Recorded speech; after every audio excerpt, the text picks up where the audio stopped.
This car is gaining momentum and kinetic energy. And now there's no longer any momentum and kinetic energy. The collision was very complex, involving the cars and the earth. Here in slow motion is a simpler collision, but it's still complicated. We'd like to look at two bodies which are not interchanging momentum and kinetic energy with the earth. To do this, we must really isolate the bodies involved in the collision. In this way, we'll better understand what kind of interaction is occurring. Now, I've done the best that I can.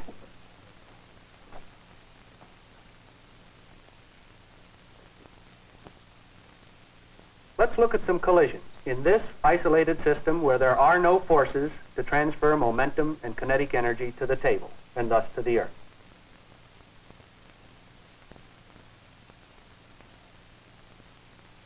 Almost all the kinetic energy disappeared. It went into heating up this blob of putty. Now let's look at another.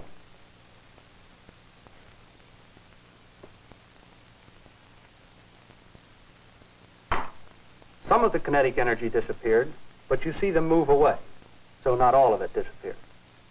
Now I've got two other pucks over here. I'll get these off the table.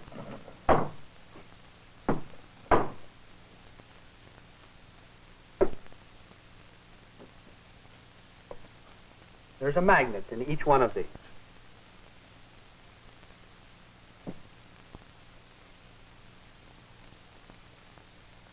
As you can see.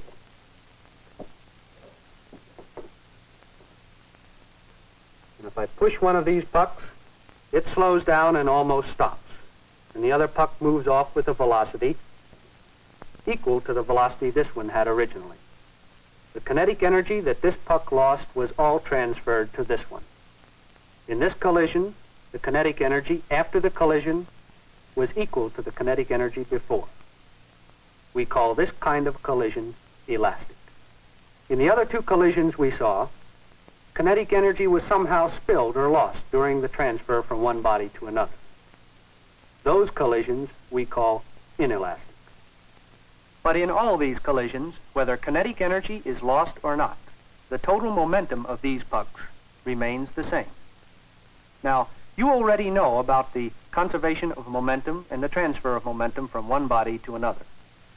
This film is about the transfer of kinetic energy from one body to another. Now, today we're going to concentrate on elastic collisions in an isolated system. We'll analyze these collisions in detail, and in analyzing them, we'll learn much more about how kinetic energy is transferred from one body to another. These collisions happen slowly enough so that we can observe the kinetic energy in detail, not only before and after the collision, but during the actual transfer of kinetic energy.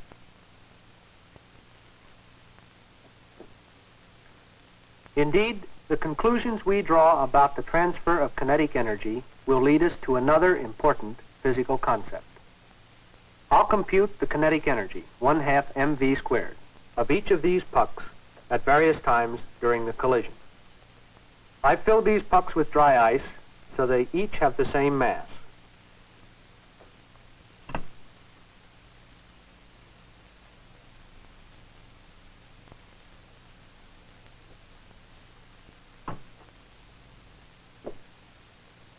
Now I've mounted a camera directly above the center of the table. I'll use it to take stroboscopic pictures of these collisions. The camera will record the position of these pucks at regular intervals of time. The bullseye here marks the center of the puck. Now let's try some collisions.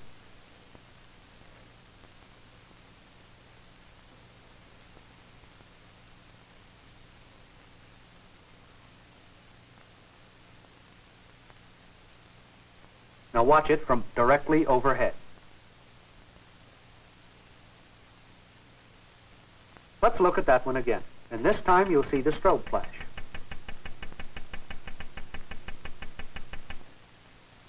This is the stroboscopic picture of the collision.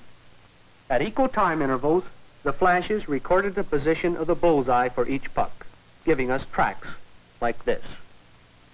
Let's analyze this. The average velocities of the pucks here and here were continually changing. That is, the distance each puck moves between successive flashes was changing. I want to be able to calculate the average velocity of each puck.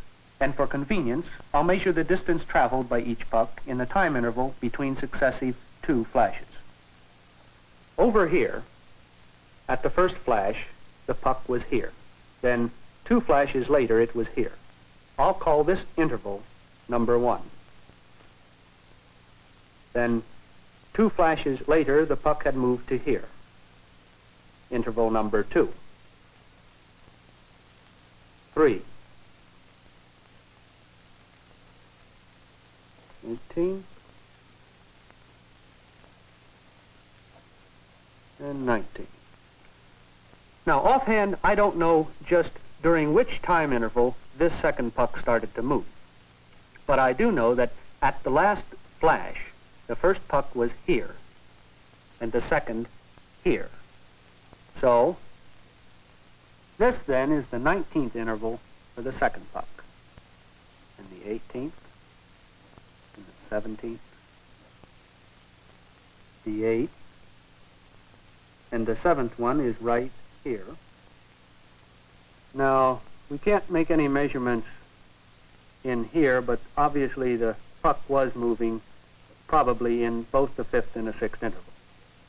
All right, let's make some measurements. I'm going to make my measurements in millimeters and measure to the closest half millimeter. Now, in the first interval, it moved from here to here.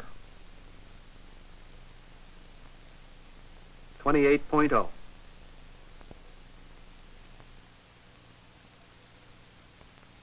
And in the second interval, 27.5. Third interval, 27.5. Fairly constant. 27.0. Fifth interval, 27.0. And in the sixth time interval, 25.5. And this puck has probably started to move, but we can't measure it. I'll put a question mark in the column.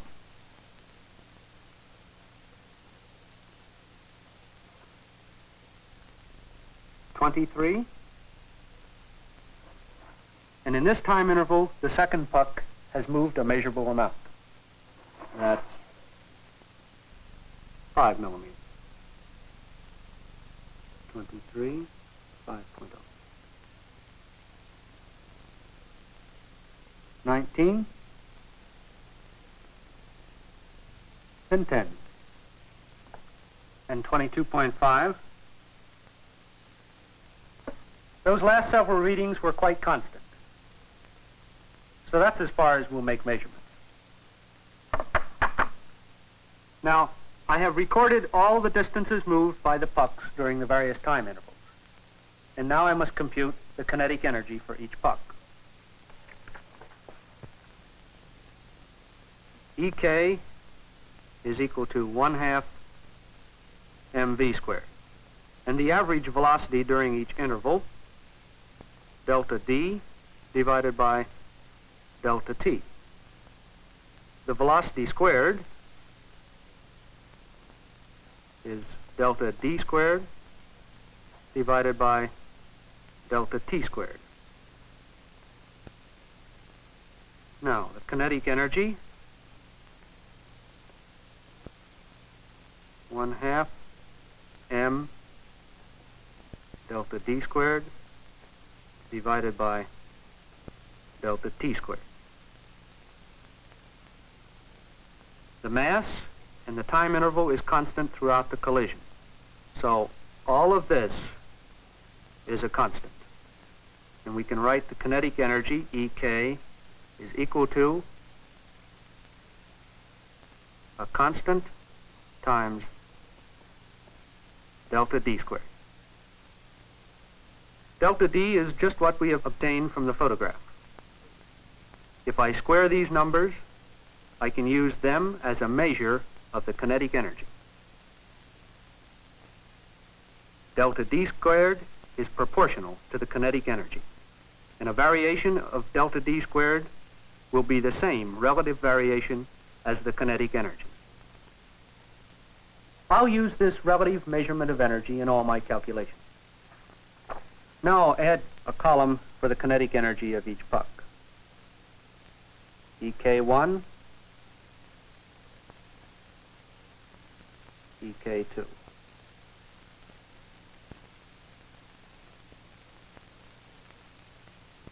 Here I've calculated the kinetic energy for each of the two pucks and the total kinetic energy of both pucks. The kinetic energy of the first puck changed slowly here because the puck wobbled slightly just after I pushed it. And then the kinetic energy really began to decrease. Still later, it was constant again, but less than before. Just at the time the kinetic energy of the first puck was really beginning to change, the second puck began to gain some kinetic energy. Right here, at about the fifth or sixth time interval, we can say the collision started. Second puck gained in kinetic energy here to about here, and then it was constant. Right here, at the 12th or 13th time interval, is when we can say the collision was done.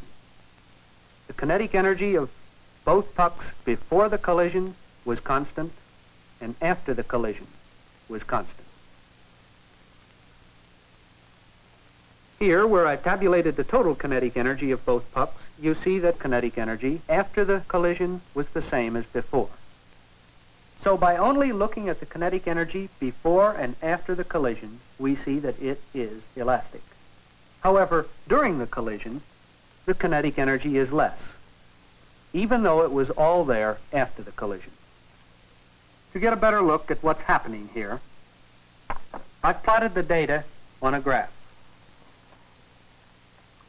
The total kinetic energy versus time shows us that indeed, during the collision, some of the kinetic energy had disappeared. But after the collision, the total kinetic energy is the same as before, so that this energy disappearance here was only temporary. So what's going on here? Let's take another look at that photograph. At this interval, number 7, at the beginning of the collision, equal forces acted on both pucks. The force acting on the first puck acted over this range, this distance, while a force of equal magnitude acted in this direction on the second puck over this range, a smaller distance. So more kinetic energy was transferred away from the first puck than was transferred to the second. Does this mean that the whole system was losing kinetic energy during this interval? Yes, kinetic energy was being lost. But this loss was only temporary, since as we saw, the pucks regained that kinetic energy by the time the collision was over. Now we just saw that here, at the beginning of the collision, the first puck lost more kinetic energy than was gained by the second. Thus the net decrease in kinetic energy here. At the bottom of the dip, whatever kinetic energy was lost by the first puck was gained by the second. And over here, near the end of the collision, where the kinetic energy was increasing, both pucks were moving apart. And the component of the force acting on each puck pushed that puck, transferring kinetic energy to the puck. Thus, the net increase in kinetic energy here. Now, this decrease of kinetic energy at the beginning of the collision as the pucks came together, and the increase as they moved apart, suggests that perhaps the separation of the two pucks had something to do with the amount of kinetic energy lost here. To check this, let's measure the average separation of the two pucks. During the collision, the distance between the two pucks was continually changing. So an average distance between the pucks would be a measurement between the center of each time interval. For instance, here in the 8th interval, the average distance would be from here to here. All right, in the first time interval, the average separation is 208.5 millimeters.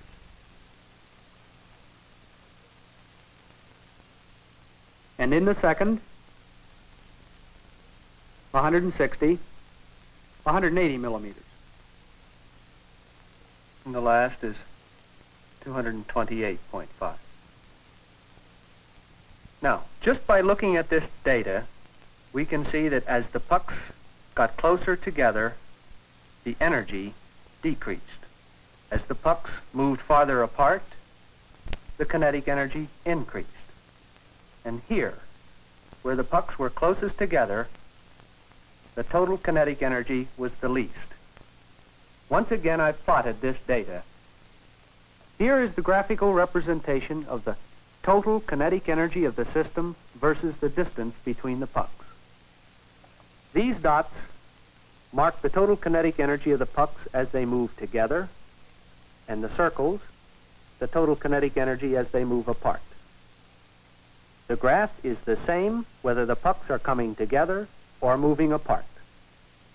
So the total kinetic energy is dependent on only the distance between the pucks. We can say that another way.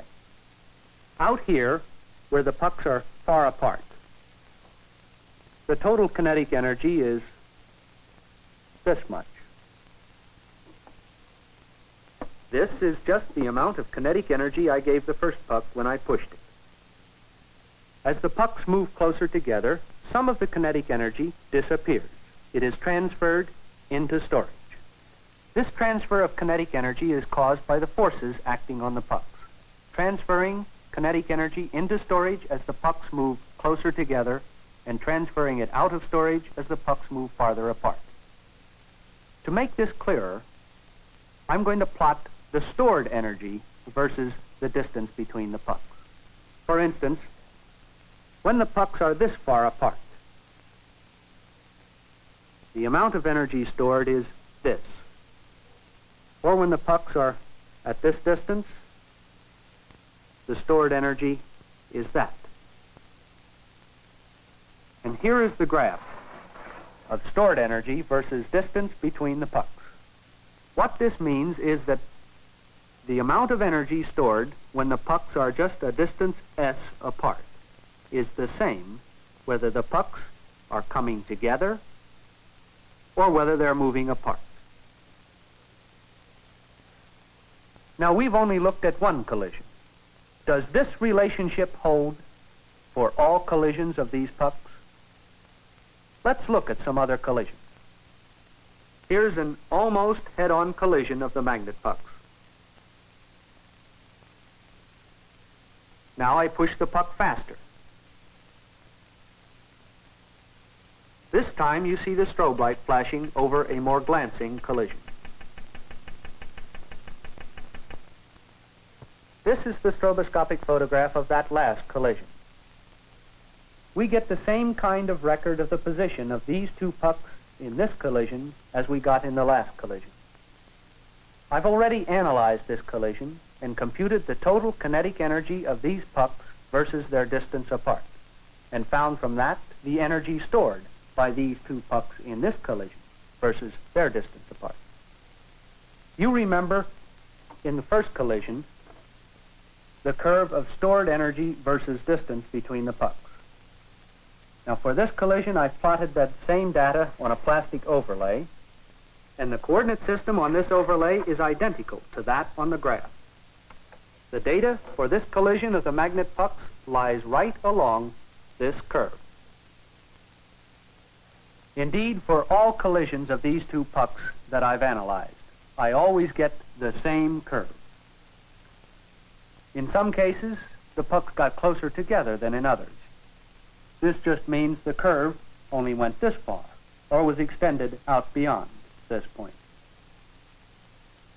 But no matter how I aimed the pucks, or how much initial kinetic energy I gave them, I always got this same unique function of stored energy versus distance. Let's take a closer look at the stored energy. It's stored in such a way that it's later regained as kinetic energy. For instance, if the pucks are a specific distance apart, let's say this distance, then they have stored up this amount of energy. Now, it doesn't matter how slow or fast this collision takes place. There is always a specific amount of energy stored when the pucks are just this distance apart. For instance, during the collision, when the pucks were right here, we could hook them together and then come back tomorrow or in a week, and the energy would still be stored there. They would still have that ability, that potential to acquire kinetic energy when they were finally unhooked and could move apart again. Let me show you what I mean.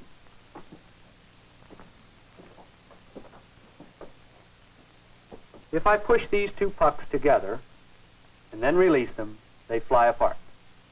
And I could determine their kinetic energy. Now I've got a string here.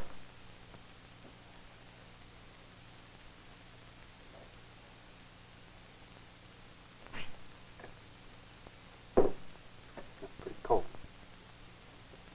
This will hold the pucks that same specific distance apart that I just indicated on the graph. We know that when they're just this distance apart, there's a unique amount of energy stored by these two pucks, which is later transferred to the kinetic energy of the pucks as they fly apart. Okay, let's burn the string. There they go, flying apart. Here's the explosion seen from above. And this time, there are the strobe flashes.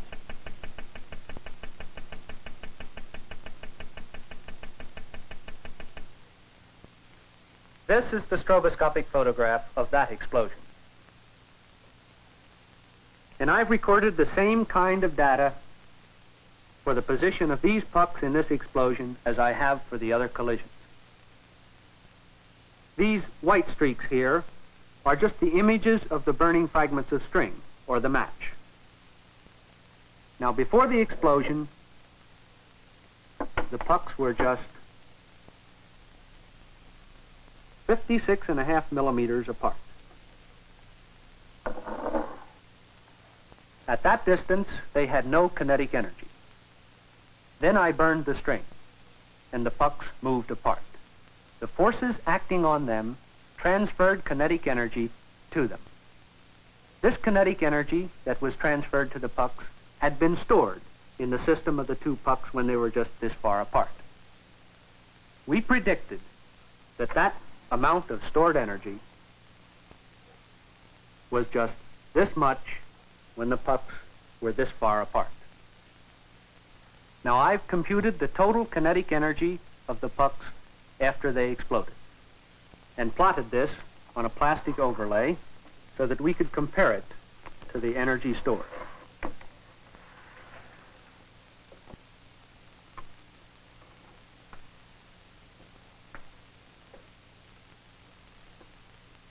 Here, when the pucks were tied together with a string, they were 56.5 millimeters apart.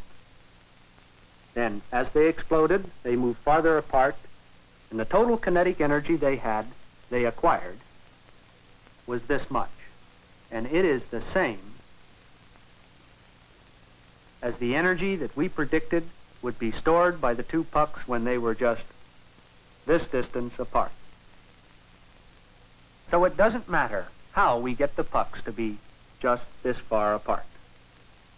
Whether we hold the pucks together and let them fly apart, or whether we push one puck into the other.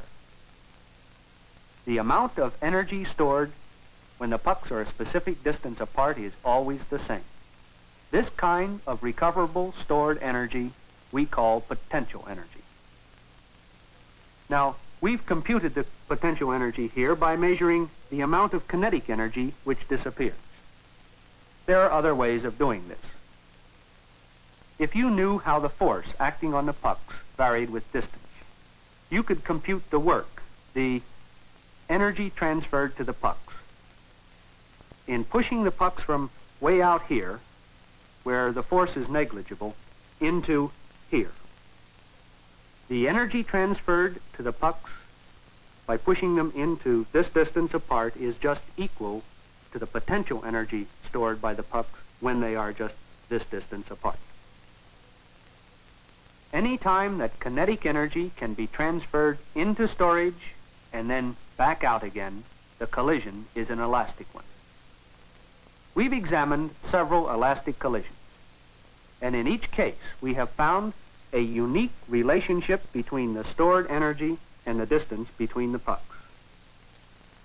And whenever we have this unique storage function, we have a potential energy.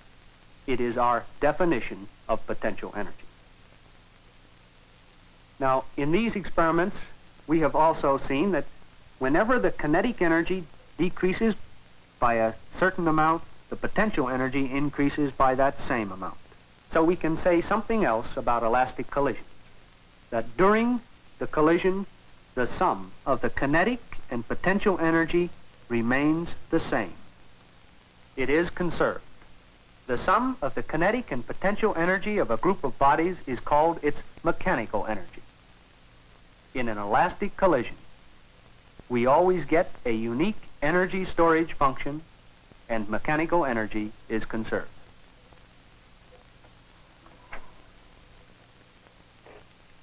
We find a potential energy associated with many bodies other than these pucks. There is a gravitational potential energy associated with any two masses, and an electrical potential energy associated with charged particles. Here, we've only discussed potential energy in an isolated system. But in any interaction, whether we can isolate it or not, if there is a unique function of stored energy versus the separation of the bodies, then this concept of potential energy will be useful.